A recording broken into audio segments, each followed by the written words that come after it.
Parque Estadual do Cocó, representando o Instituto Verde Luz, e atua em unidades de conservação com gestão e projetos socioambientais.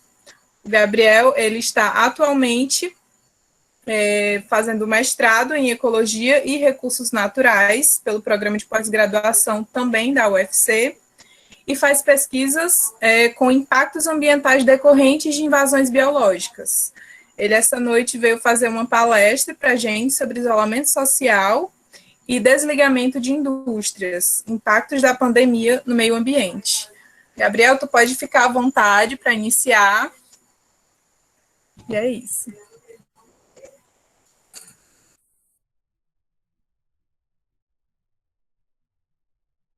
Tá sem som. Tá desligado o teu microfone. Obrigado. É o falta de costume, né, com o trabalho remoto.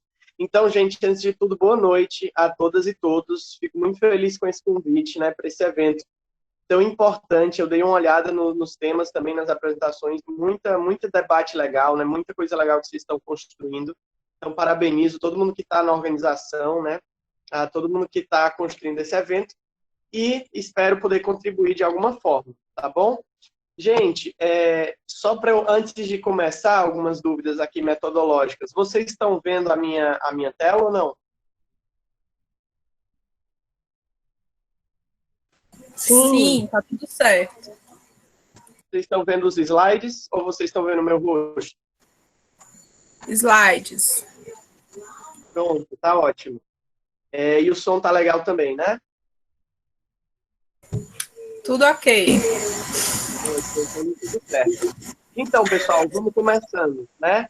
Gente, nessa apresentação eu pretendi trazer um pouco, de forma bem objetiva, para debater com vocês alguns desses impactos ambientais que a gente vem observando nesse período de pandemia, né?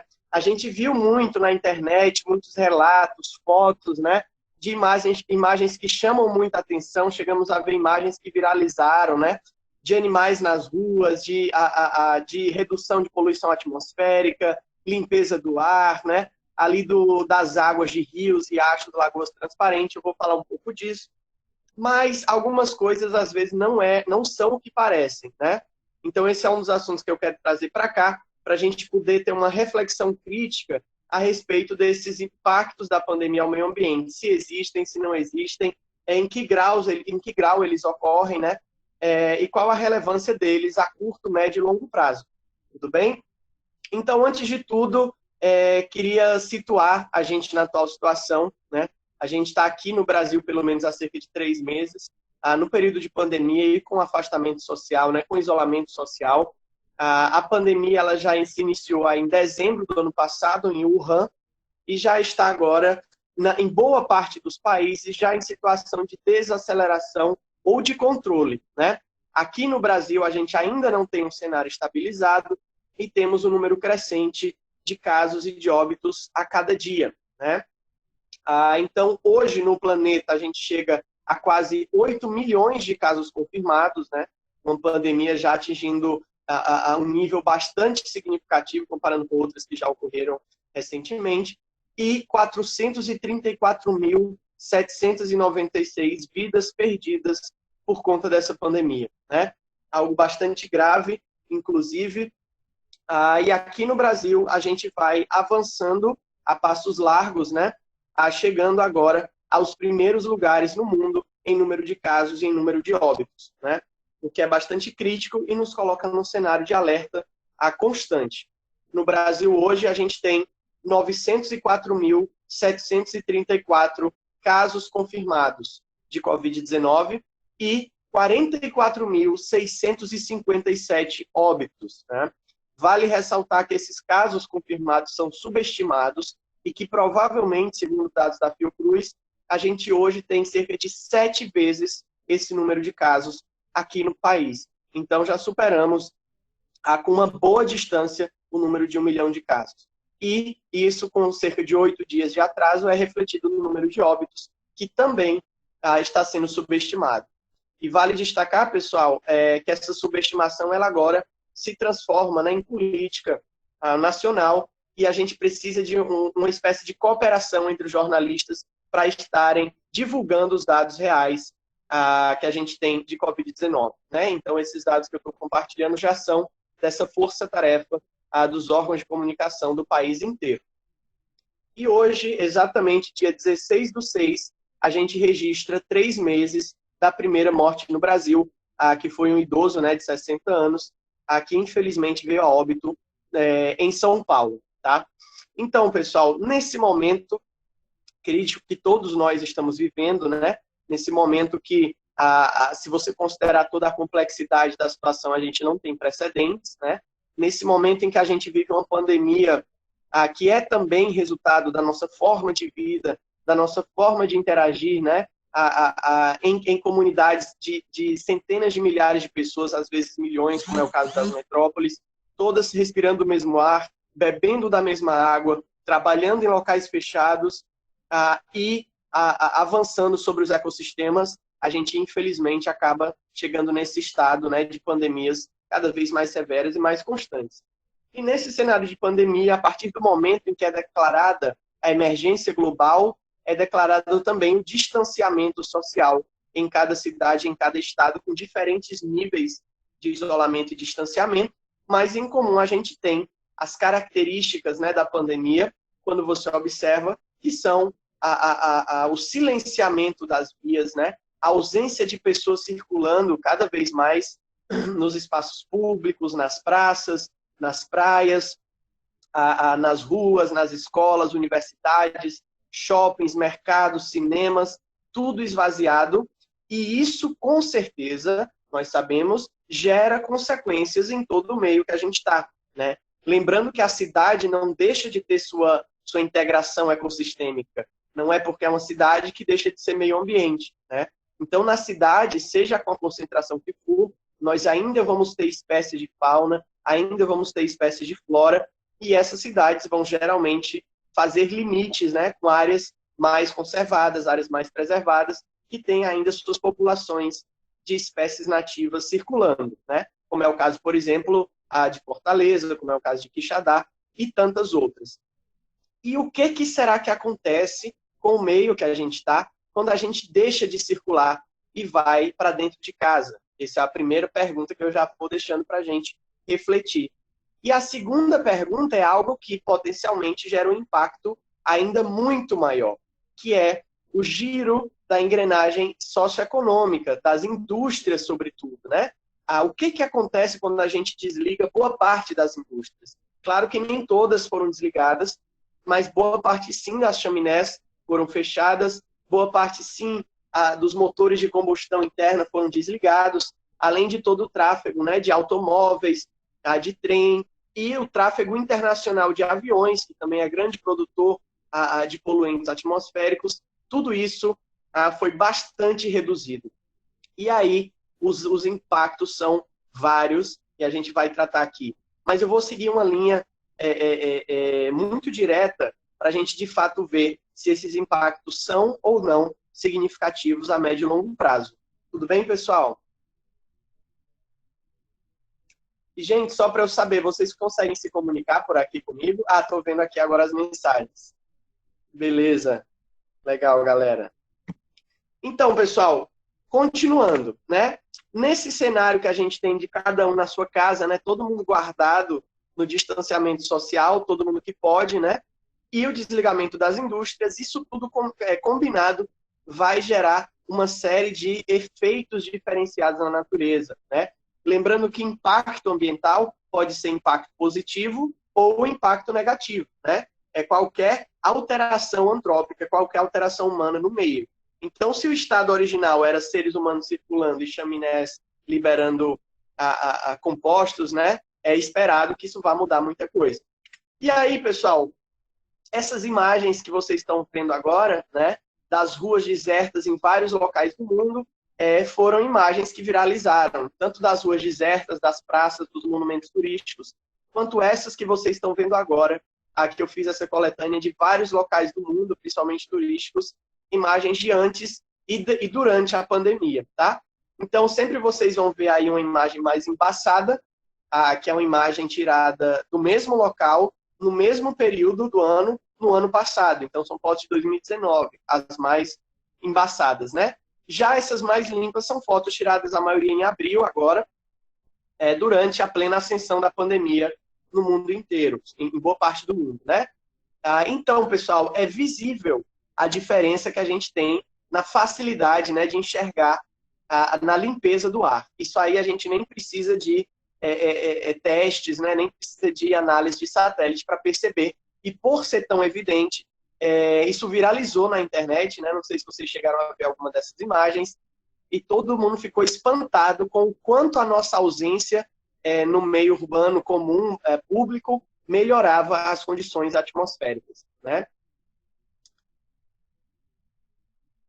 A natureza estava precisando disso, exatamente, é impressionante, né? Outras imagens que chamaram muita atenção foram essas aí. Eu coletei só 4 também aqui do mês de abril, de várias cidades, mas a gente tem dezenas de imagens dessa pela internet, né? São imagens reais de populações de animais silvestres que passaram a circular nas cidades, nas áreas que antes eram restritas apenas para o ser humano, seus carros e suas diversas máquinas, né? Então, esse impacto é o impacto mais imediatamente perceptível, que é o impacto comportamental, né?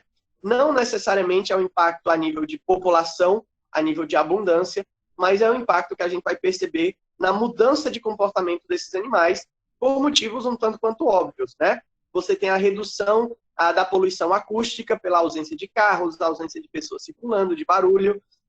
Você tem a redução de impacto pela ausência de pessoas circulando, que por si só já é um impedimento para vários desses animais. E você vai ter, em alguns casos, como é o caso ali na Índia, né, desses primatas correndo às centenas pelas praças, você vai ter a redução da atividade turística, que era muitas vezes encarregada de alimentar artificialmente esses animais, como esses macacos, esses primatas. Então, eles vão, em grande quantidade, entrar no território das cidades buscando alimentos que costumavam receber também, tá?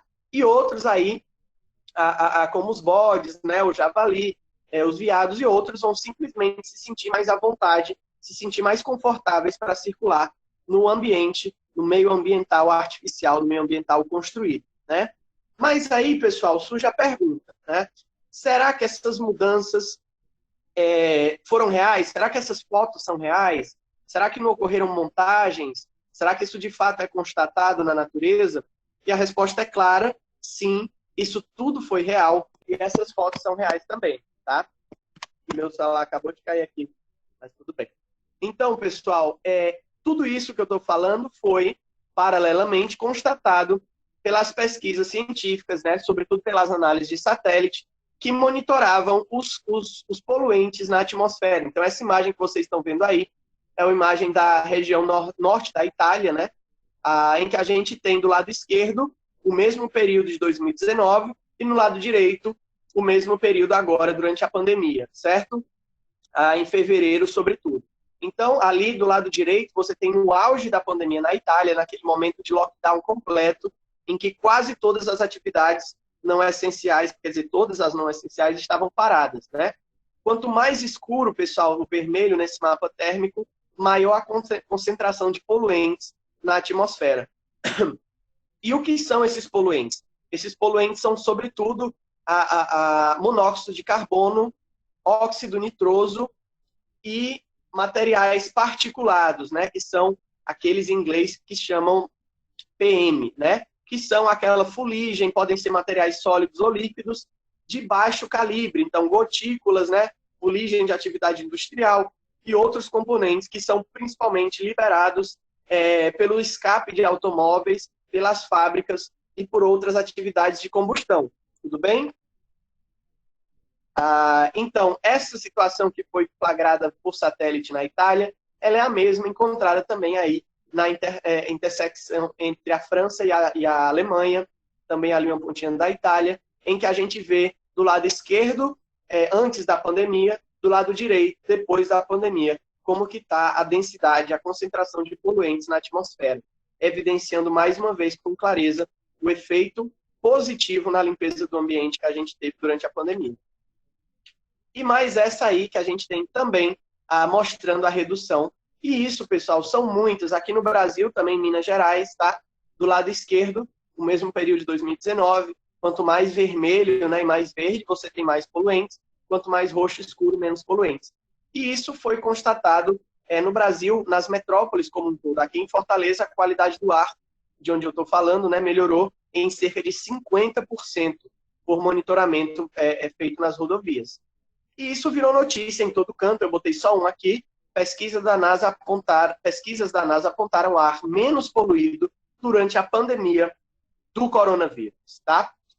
Então, pessoal, a priori, a gente olha essa situação e sente apenas a felicidade, né? Um certo conforto, um certo alento, porque a gente sabe dos impactos que a gente causa, né? Principalmente nós da área ambiental, e dá um certo alívio de ver ao menos um momento em que a natureza como um todo pode respirar, né? Claro que essa pandemia é muito ruim para todos nós, muito negativa, e não há o que questionar sobre isso. Contudo, a gente precisa também observar os impactos no meio ambiente, né? Agora, pessoal, vem a minha pergunta. Será que a pandemia ajuda o meio ambiente? Com base no que vocês viram até agora, né? Há evidências de uma certa ajuda. O Marcos colocou também lá na Itália, tem os canais de Veneza que voltaram a... Sumiu aqui. A ter água cristalina, exatamente, Marcos. Outro ponto que também perceberam, né, foi essa mudança nos canais de Veneza, ficaram bem mais transparentes. Exatamente, eu botei só algumas aqui. Agora, pessoal, me vem uma pergunta. Quando a gente fala de poluição atmosférica, a gente sempre vem em mente o momento que a gente está, que é o momento de emergência climática, né? É o momento em que a gente é a última geração que pode fazer alguma coisa quanto a isso, e a primeira geração que vai sentir esses impactos, né? A gente está no momento, fazendo analogia com a Covid, de aceleração descontrolada nos gráficos do clima e necessidade grande de achatar a curva da emissão de gases estufa. E aí eu queria jogar para vocês, se alguém quiser comentar aí, o quanto vocês acham que essas mudanças que eu coloquei ajudam no cenário global ambiental. Em relação a mudanças climáticas, vocês acham que essas mudanças vão persistir? Depois que parar a pandemia, terminar o isolamento, vocês acham que vai ter um efeito positivo duradouro ou não vai? Alguém quer comentar aí? Deixar sua opinião?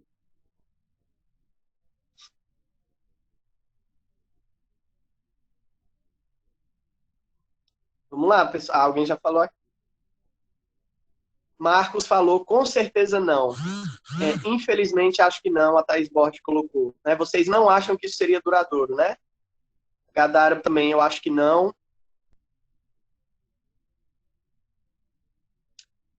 Acho que ninguém tá esperançoso aí. Todo mundo acha que não. Damião, Ana, Jorge. Beleza, pessoal. Mais gente aqui. Nádia, capaz de voltar pior. Pois é, pessoal. Então, agora vem a parte não tão legal da apresentação, tá? Em que eu vou mostrar também o contraponto. Então, vamos agora aprofundar um pouco mais nesses impactos que eu acabei de mostrar, de imediato, evidentemente, positivos, e o que isso significa, tá? O que foi percebido? A gente percebeu, como eu já mostrei aqui, até agora na pandemia, quedas dramáticas, quedas drásticas, né, abruptas, nas concentrações de poluentes atmosféricos. E isso, claro, é muito bom, né? Agora, quando a gente vai analisar o cenário global, há algo muito relevante. Os principais compostos da atmosfera que foram reduzidos foi os óxidos nitrosos, né, que é o NOx, né, NO2, NO3, por aí vai. O monóxido de carbono, não o dióxido de carbono, né, não o CO2, e sim o CO, que é um componente tóxico, né, também bem conhecido. E o material particulado, que eu falei que são aquelas pequenas partículas, né, líquidas ou sólidas, que vão ficar ali precipitadas na atmosfera como um todo, depois de uma vez eliminadas, né? E o que esses componentes têm em comum, pessoal? Em termos de permanência na atmosfera, vocês acham que esses são componentes que permanecem muito tempo na atmosfera ou saem logo? E aí chama a nossa atenção a resposta. Todos esses são compostos de vida curta. O que significa ser composto de vida curta? Significa que vão ficar pouco tempo na atmosfera, tá? Pouco tempo mesmo. a Ana falando aqui. Pouco tempo mesmo na atmosfera, e só vão atingir grandes concentrações nos centros urbanos porque estão sendo produzidos em grande quantidade, tá? Então, os óxidos nitrosos, o monóxido de carbono e o material particulado, entre outros, estão sendo produzidos intensamente pelos carros, né, pelas fábricas e por aí vai. E por isso, nas áreas urbanas, eles vão ter grande quantidade. E no momento que você desliga a indústria e desliga os carros e reduz a circulação de pessoas, rapidamente esses componentes desaparecem. Mas aí vem o ponto negativo. Logo que voltar às atividades, eles voltam com tudo, tá? E talvez, como a gente sabe, tem todo um empresariado ávido agora para retornar às atividades, é possível que volte ainda com maior agressividade do que vinha sendo antes da pandemia, né? E aí, pessoal, o que os compostos de vida curta, revisando aqui, né, fica um pouco tempo na atmosfera, às vezes poucos dias, só atingem altas concentrações nos centros urbanos porque estão constantemente sendo produzidos e geram vários efeitos negativos, sem dúvida, né? Só para citar, os óxidos nitrosos, né, os NOx, são responsáveis por causar chuvas ácidas e, em reações químicas naturais dele, eles vão produzir ozônio. Lembrando, pessoal, que o ozônio, quando está lá no topo, né, na atmosfera, lá em cima, é muito bom para a gente, né? Porque ele reforça a nossa segurança atmosférica, digamos assim, em relação à entrada de raios, mas quando ele é produzido aqui, no nosso nível da biosfera, digamos assim, ele é um gás tóxico também que gera vários problemas, né? O monóxido de carbono é outro gás tóxico produzido na combustão de materiais que têm carbono, né? Tanto combustíveis fósseis, quanto também componentes mais comuns, como madeira. Então, quando você queima madeira, você libera CO, né? Monóxido de carbono. E, por último, o material particulado, que são os aerossóis, né? São essas partículas suspensas e algumas, né, menores do que 10 micrômetros, são inaladas e geram severos problemas respiratórios, né? Nós temos, pessoal, mais de 4 milhões de mortes por ano devido à inalação, sobretudo devido à inalação de partículas, né, respiratórias de menos de 2,5 micrômetros. E, curiosidade, elas são também capazes de carregar o SARS-CoV-2, que é o vírus da Covid-19, tá? E aí, pessoal, o que acontece? Quando a gente vai falar de impactos para as mudanças climáticas, para o nosso cenário de emergência climática, a gente precisa falar dos gases estufa de vida longa, que são aqueles que não vão passar horas ou dias na atmosfera, né? São aqueles que vão passar anos ou décadas na atmosfera. E vale eu citar aqui o dióxido de carbono, o metano, o N2O e os halocarbonetos, né? Eles geram problemas cumulativos de décadas, ou seja, desde ali de 1850, desde o início da Revolução Industrial, a gente tem esses compostos sendo liberados em alta quantidade e eles ainda estão lá, tá? Eu vou mostrar um pouco melhor daqui a pouco. Só nesse período que eu falei, pessoal, de 1850 a 2019, foram lançados 2,4 trilhões de toneladas de CO2 na atmosfera, tá? E isso vai se acumulando, aquilo que não é capturado pela biosfera. Ai, perdão. Então, de todos esses trilhões liberados na atmosfera, a gente teve 40% se acumulando, né, ficando suspenso ali até hoje, e 60% foi capturado pela biosfera, pelas nossas florestas e pelos nossos oceanos. Tudo bem? E ano passado, apenas no ano passado, foram lançadas 43 bilhões de toneladas de CO2, né? Sendo 37 bilhões pela queima de combustíveis fósseis e 6 bilhões por consequência do desmatamento. Tudo bem? Lembrando, pessoal, que a maior causa de efeito de mudanças climáticas no planeta, a maior causa de aquecimento global é a queima de combustíveis fósseis nas termoelétricas, tá? Mas aqui no Brasil a situação é diferente e o primeiro lugar é de responsabilidade dos grileiros, né, que é o desmatamento. Então, a maior causa de aquecimento global aqui no país é o desmatamento das nossas florestas, né? A mudança de uso do solo, pelas queimadas e pelo desmatamento em si. E aí, pessoal, para a gente entender o impacto que a pandemia teve nesse cenário, você vê que eu coloquei até 2019, né? Mas em 2020 agora tivemos a pandemia. Será que essa pandemia vai ter um impacto positivo, a longo prazo, nas mudanças climáticas? E aí é isso que eu vou mostrar aqui, tá? Então vamos fazer uma analogia, tá? Vamos imaginar que um gigaton de CO2 equivale a um tijolo, tá? Vamos tentar imaginar assim.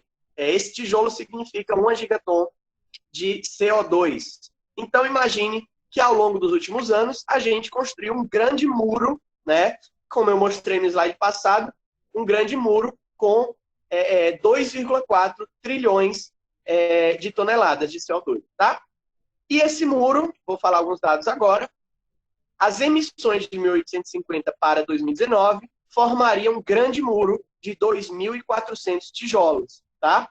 De CO2. As emissões de 2020 seriam, então, mais 43 tijolos nesse muro, se não fosse a pandemia, tá?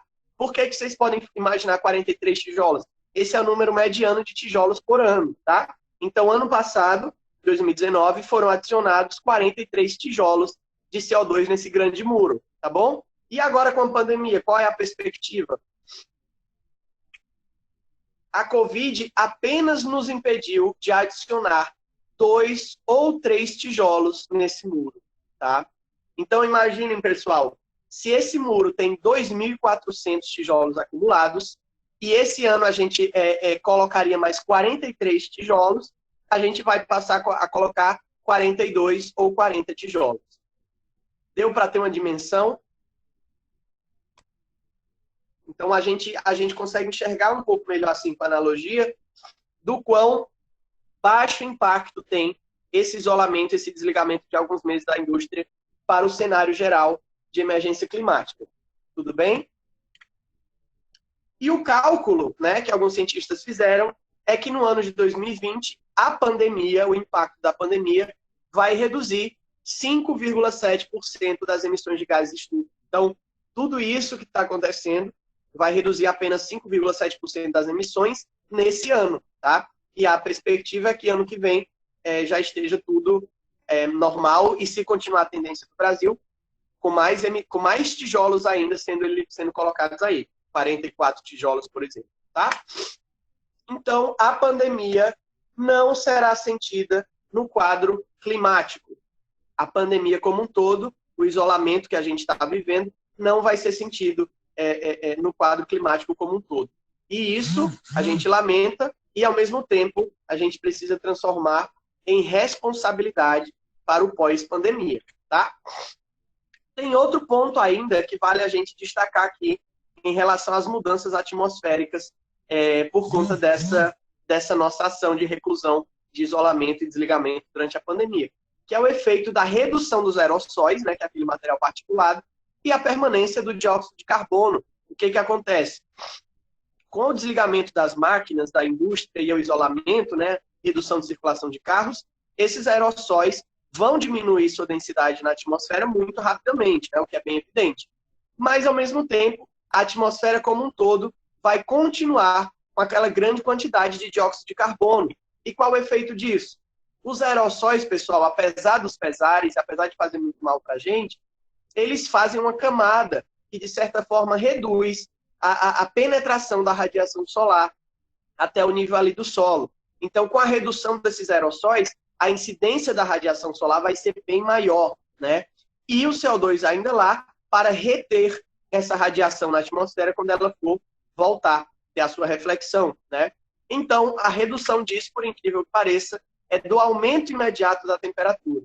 Isso a nível imediato mesmo, tá? Então, durante a pandemia, o que vai ser observado com a redução desses aerossóis e a permanência dos gases cumulativos é o aumento da temperatura imediato do local que a gente está, tá? Então, essa é uma curiosidade também. Além de a longo prazo não funcionar, a gente tem esse aumento da temperatura imediata. E aí, pessoal, a gente tem outros impactos sociais e políticos, tá? Vou ver aqui, alguém falou. A Amanda falou. Você acha que a pandemia ajudou o meio ambiente?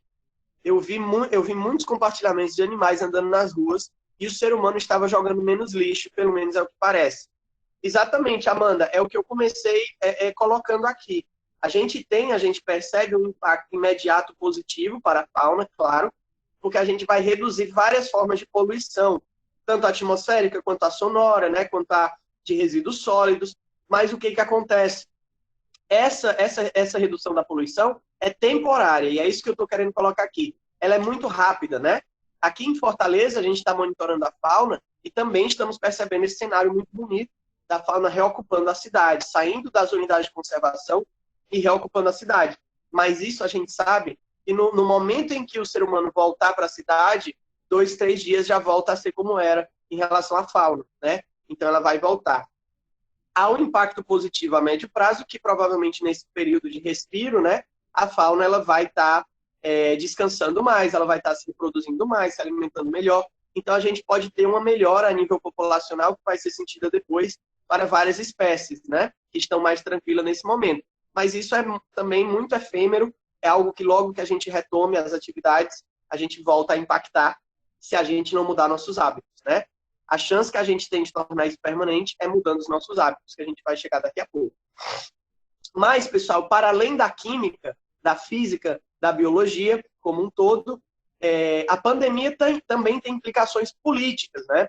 E para a questão climática, esses impactos políticos podem ser bem ruins, como eu estou colocando aí, a COP26, que deveria ocorrer esse ano, né? Ela foi adiada, ou seja, um dos maiores encontros internacionais pelo clima, né, que envolve aí vários países, as maiores potências do mundo, para discutir medidas efetivas de redução do efeito de aquecimento global na emergência climática. Ela foi adiada. E isso é muito preocupante, porque a gente teve a COP21, que várias medidas foram determinadas, mas muitas não foram cumpridas, e a gente teve um problema de metas, né, que a conta não fechava. A gente precisava manter a redução, a temperatura abaixo de aumento de 1,5 graus Celsius, e as metas não indicavam isso. Então, essa seria uma COP muito importante, porque ela ia revisar os resultados da COP21 e iria traçar novas metas mais ousadas, né? O Damião está colocando, Opa, fechou. Deixa eu abrir.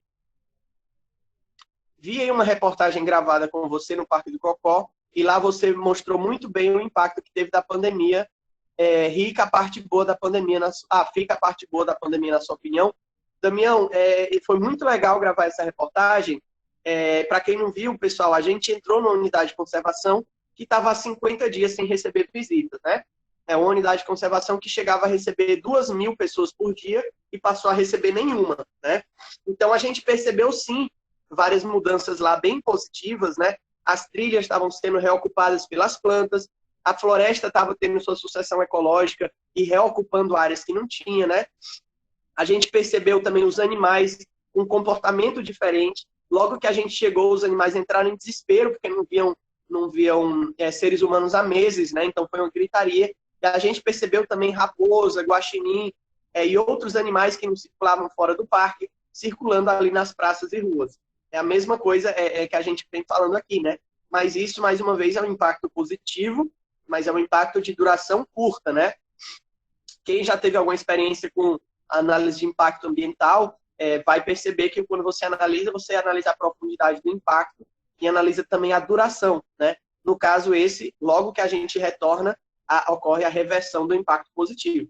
Então, por isso, é algo legal, é algo bonito de ver, que a gente se emociona, mas que a médio e longo prazo a gente não pode considerar que foi um remédio para os problemas que nós criamos, né? E essa COP, pessoal, ela iria cobrar e atualizar medidas mais ambiciosas de pacto dos países, pactos internais, para reduzir os impactos ambientais, né? E, nesse momento que a gente está focado na pandemia, a gente deixa de lado as políticas climáticas, né? Tanto a gente quanto os Estados Unidos e outros grandes contribuintes, né, para o cenário de emergência climática.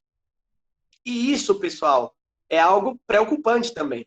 Vale destacar que nesse momento que a gente está, a gente não pode se aglomerar na rua, então a gente não pode fazer marchas, né, não pode ter protesto.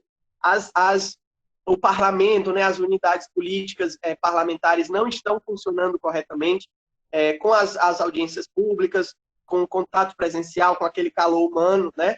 E a gente tem problemas a nível de executivo nacional, né, que não são nenhum segredo, em relação à conservação, em relação a ir de encontro com a ciência, né, com a técnica, o que deixa a gente num cenário bem preocupante. Eu vou chegar daqui a pouco. Que é o Brasil não vai muito bem. O nosso país, pessoal, como já é de conhecimento geral, está passando por um processo de queimadas criminosas que decolaram ali a partir de 2017 aproximadamente, né? Depois decolaram como nunca visto, depois estabilizaram um pouco, e agora, durante a pandemia, estão aumentando mais uma vez, né? Aumentaram a já 29% logo que entrou na pandemia. No mês de abril desse ano, comparando com o do ano passado, teve um aumento de 141% no desmatamento da Amazônia. E isso, pelo que a gente sabe, né, da ideia de deixar passar a boiada enquanto todo mundo está falando da pandemia, né? Então, é um momento bem crítico nesse sentido também.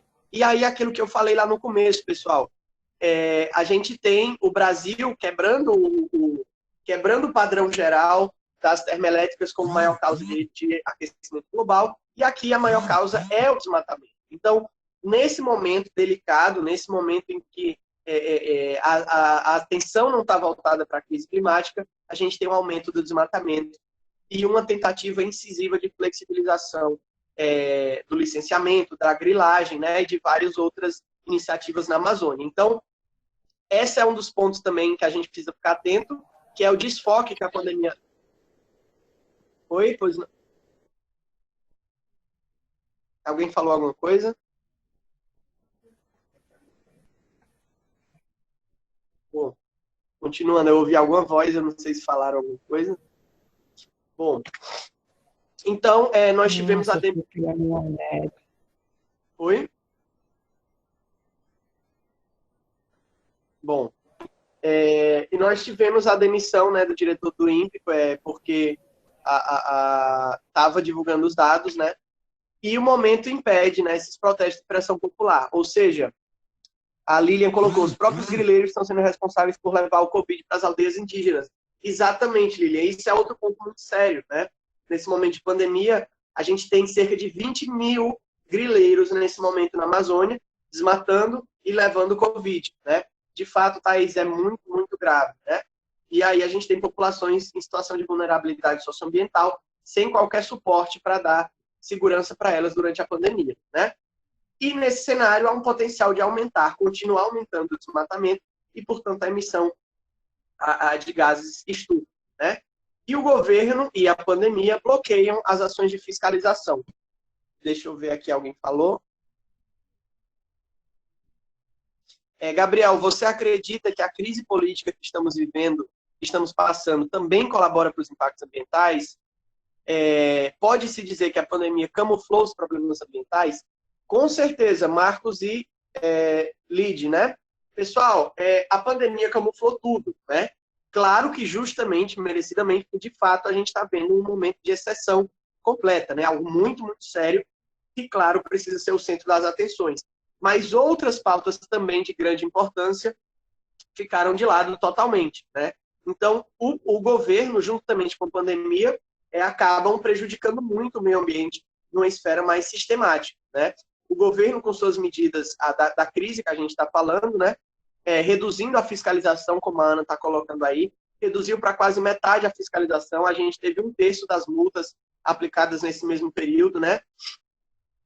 A redução de 187 milhões de reais da verba do IBAMA, né? Ou, aliás, do Ministério do Meio Ambiente. Então, a demissão em massa, né? De mais de 20 superintendentes do IBAMA, trocados por pessoas atécnicas, né? Então, tudo isso junto com a pandemia, gera, na verdade, um momento de preocupação ambiental, em que, se a gente olhar um recorte em microescala, como eu fiz no Parque do Cocó na reportagem, eu analisei um pequeno pedaço num pequeno espaço de tempo. Mas se a gente olhar o problema ambiental como um todo, essa pandemia talvez esteja atrapalhando mais do que ajudando, tá?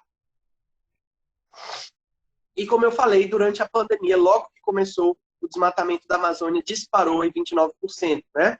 E como já mencionaram aí nos comentários, a gente tem um projeto de lei que é chamada PL da grilagem, né? Que é o PL 2633, que prevê facilitar ainda mais essa devastação da Amazônia, tá? E provavelmente nós seguiremos o ano aumentando as emissões de gases estufa, tá, pessoal? Então, tudo isso junto, né, é algo que nos faz não nos sentir muito bem, às vezes nos faz sentir culpados, né? Mas o que é importante é a gente transformar essa culpa em responsabilidade, né? Tem uma frase que eu gosto muito quando a gente trata de cenários preocupantes ambientais, que fala assim, se não você, então quem? Se não agora, então quando? Né? Isso faz a gente refletir um pouco o protagonismo que cada um de nós tem nisso tudo e o quanto, de fato, a gente pode aprender com a pandemia. Né? A gente pode aprender com essas mudanças a curto prazo, essa redução de poluentes, que, de fato, é um impacto negativo, um impacto positivo muito legal de observar, né? A redução dos poluentes, o comportamento dos animais de voltar para os locais que um dia foram deles, né? E todas essas mudanças podem inspirar a gente para que a gente volte de forma diferente, né?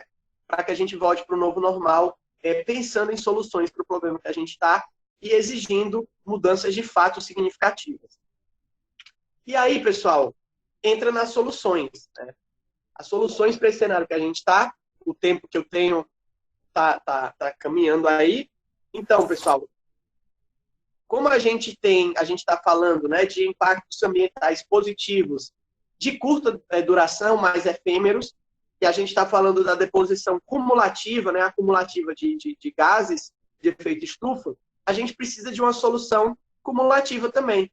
A gente precisa de uma solução que não seja efêmera. E a solução é aquele muro lá que eu mostrei, a gente parar de colocar mais tijolos nele, né? Não é colocar 40, 41, é não colocar mais. Então, a gente precisa de uma transição que é chamada de descarbonizar a economia, ou seja, num cenário de emergência, assim como a gente está em emergência por conta do Covid, a gente está em emergência climática de fato, mas não estamos agindo como um cenário de emergência climática.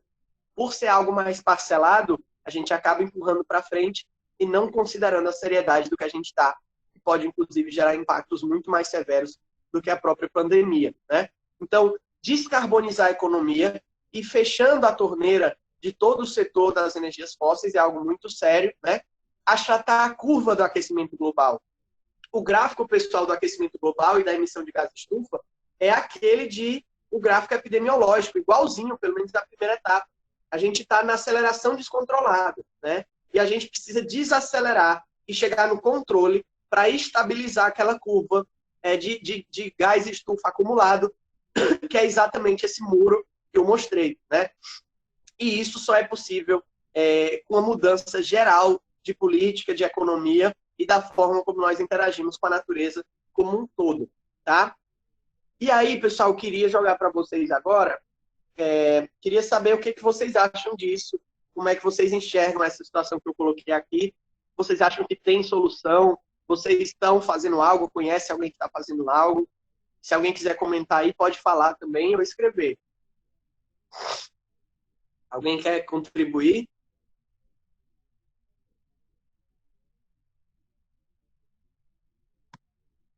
O que vocês acham desse cenário?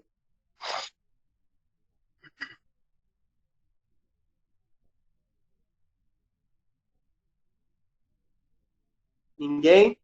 Beleza. Então, pessoal, eu queria divulgar para vocês de onde eu tirei parte significativa dessas informações e eu vi muita gente elogiando a analogia do muro, né? Tanto essa analogia como várias das informações eu tirei de um colega meu, alguém está falando aqui, Thaís falou, cenário preocupante, parece que estamos de mãos atadas. E a Nádia colocou, e lembrando que não podemos só exigir algo de quem governa e pronto, mas de nós mesmos também, mudando atitudes que são prejudiciais para o meio ambiente. Com certeza, Nádia. É isso mesmo. Thaís, a sensação realmente é de mãos atadas, né? A gente vê que é algo muito maior do que a gente, às vezes a gente acha que não pode fazer nada, mas aí é que entram figuras, né, bastante inspiradoras como a Greta, né, que mostram o que uma pessoa pode fazer, né? A Greta, pessoal, sozinha, ela começou a faltar aula nas sextas-feiras e fazer a greve climática sozinha na frente do parlamento da Suécia, né? Acredito que todo mundo tenha visto isso, talvez. Então, ela começou sozinha, depois veio mais uma pessoa, depois duas, ela chegou a juntar 100 pessoas lá, depois 1000, E na greve do clima que ela organizou agora, foram 5 milhões de pessoas às ruas com ela, tá? E isso daí está gerando um grande evento, ela está aí na capa da Times, né, uma das personalidades do ano. Então, isso é o que pode ocorrer um efeito cascata quando uma pessoa faz alguma coisa, né? Então, o que a Nádia colocou, e a Natália está colocando também, a gente precisa de ações pessoais no nosso dia a dia para contribuir para transformar essa relação, né? Ver de onde vem nossa energia, reciclar o nosso lixo, reduzir o consumo da indústria da moda, né? Que é a quarta mais poluente do mundo, reduzir ou eliminar, se possível, o consumo de carne, de produtos do agronegócio, reduzir ao máximo, né? Cada um dentro do seu limite, claro.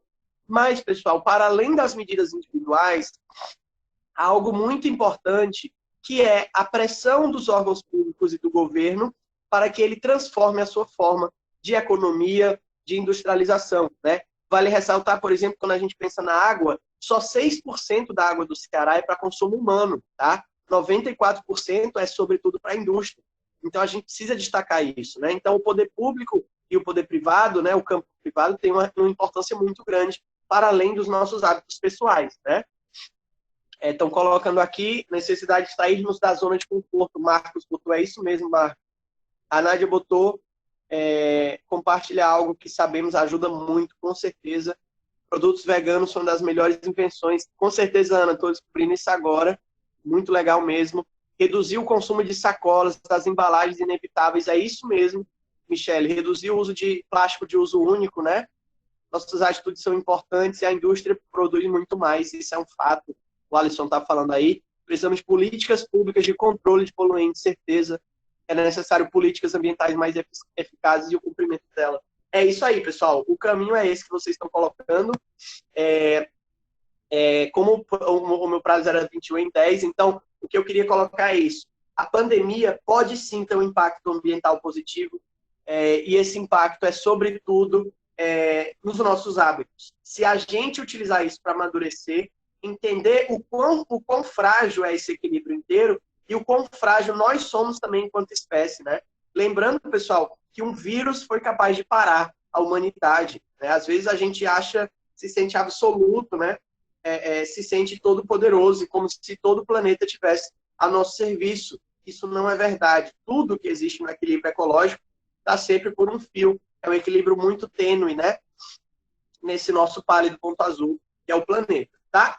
E é isso, pessoal. Eu agradeço muito que vocês assistiram até aqui.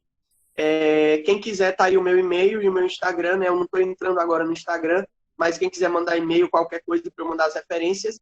Eu acabei não falando, né? No YouTube existe um canal do professor Alexandre Costa, que muito me inspira. Ele é físico, né? Tem doutorado em Yale, um grande pesquisador climático, faz parte do IPCC, né? Faz esses relatórios do clima. Ele que criou essa analogia didática do muro, né?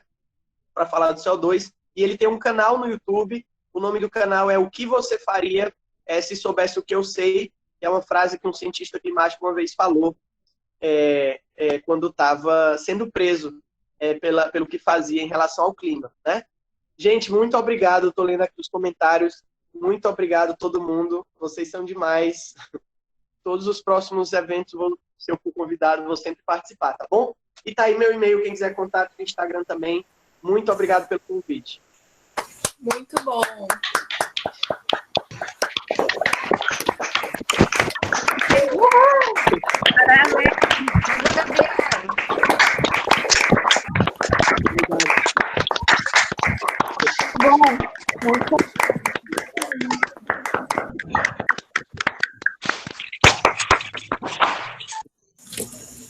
Bom, pessoal, vocês estão me ouvindo? Pronto, apareceu aqui. Bom, alguém tem mais perguntas para o Gabriel? Se tiverem, a hora é agora. Ou calem-se para sempre. Obrigado, Thaís. Bom, acho que não tem, né? Se tiver, alguém fala aqui. Eu gostaria de agradecer pela contribuição. Eu acho que a temática dessa palestra e a forma com que ela foi ministrada trouxe, assim, assuntos que são importantes e que, às vezes, a gente não pensa a respeito, mesmo que as pessoas estejam sempre batendo nessa tecla e às vezes a gente não para pensar realmente ou não entra com profundidade nesse assunto, que merece atenção. E são informações muito importantes e reflexivas, né, para a gente parar mesmo e perceber que uma hora ou outra nós teremos que mudar, sair da nossa área de conforto e mudar alguns hábitos, muitos hábitos, além de informar as outras pessoas da necessidade dessa mudança, né? Que ela é clara, mas às vezes as pessoas não olham para fora. Então, é isso. Parabéns. Muito obrigada pela apresentação. Jamile, tu quer fazer alguma consideração? Tem uma pergunta fora do contexto para o Gabriel, mas ela é inevitável. Gostaria de perguntar se ele já esteve aqui em Quixadá e depois que ele voltou para Fortaleza, ele foi acompanhado por esse ser que está aí atrás dele. Por quem? Ah, sim. Já fui em Quixadá. Eu já fui em Quixadá várias vezes. Eu sou apaixonado por Quixadá, na verdade, né? Eu considero o local mais bonito da Caatinga aqui do semiárido, né? Os monólitos e tudo. Já pude conhecer a FECLESC, fui 3 vezes na FECLESC, e já participei de alguns campos com o professor Hugo Fernandes, campo de mastofauna, né, de ecologia, que é a área que eu trabalho. Então, foi lá que eu fui, sim, mas esse cara que está aqui atrás de mim não me acompanhou de Quixadá, apesar da gente ter lá, né, muitos tremores, né, muitos objetos voadores não identificados, mas esse aqui veio lá de Goiás, da Chapada dos Veadeiros, que é outra área também que tem esses relatos bem legais. Obrigada, Gabriel. Brincadeira, né? Eu não cheguei a acompanhá-lo aqui, eu sou professora aqui faço parte do colegiado das Ciências Biológicas com o Hugo, e foi inevitável, né? Porque quando a gente chega em Quixadá, você tem um ser não tão colorido quanto o seu aqui nos recepcionando numa das entradas. E todas as histórias associadas a isso também. Te agradecer, né, mais uma vez, porque são informações muito importantes. Você é um jovem e quando a gente tem pessoas jovens, como a gente teve ontem aqui também, as meninas da biologia, são pessoas que são inspiradoras para essa geração que está aqui ouvindo você. Obrigada pelo seu trabalho e pela sua colaboração. Eu que agradeço. Muito obrigado.